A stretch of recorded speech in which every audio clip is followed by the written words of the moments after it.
উপস্থিতি, তাই জন্য আপনাদের প্রতি আমার একটা অনুরোধ থাকবে, এই সমাজ থেকে যেন আগামী সামনে এই সমাজ থেকে যেন হাজার হাজার আলেম তৈরি হয়, এই মসজিদ থেকে যেন হাজার হাজার ইমাম, এই সমাজের ছাত্ররা, সন্তানরা যেন এই মিম্বারে এসে খুতবা দেন, আপনাদের কোরআন এবং সুন্নাহ হাদিসের আলোচনা শোনায়, আপনাদের এই সমাজ থেকে যেন তাওহীদের বিভিন্ন জায়গায় বিভিন্ন মসজিদে ছড়িয়ে যায়, আমি সেটার জন্য আপনাদেরকে অনুরোধ করব।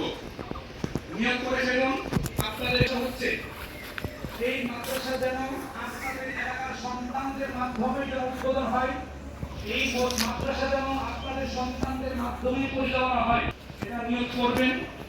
আপনাদের সন্তানদেরকে আলেম বানাবেন। তবে আমি আমার দিক থেকে পরামর্শ থাকবে আপনার সন্তানকে সালাফি মাদ্রাসায় পড়ানোর জন্য, তাহলে আপনার সন্তান সহিহ ইলম, সহিহ হাদিস, সহিহ তাওহীদ শিখতে পারবে, জানতে পারবে। সম্মানিত উপস্থিতি, এই ছিল আজকের আলোচনা। আল্লাহ যেন আমাদের সবাইকে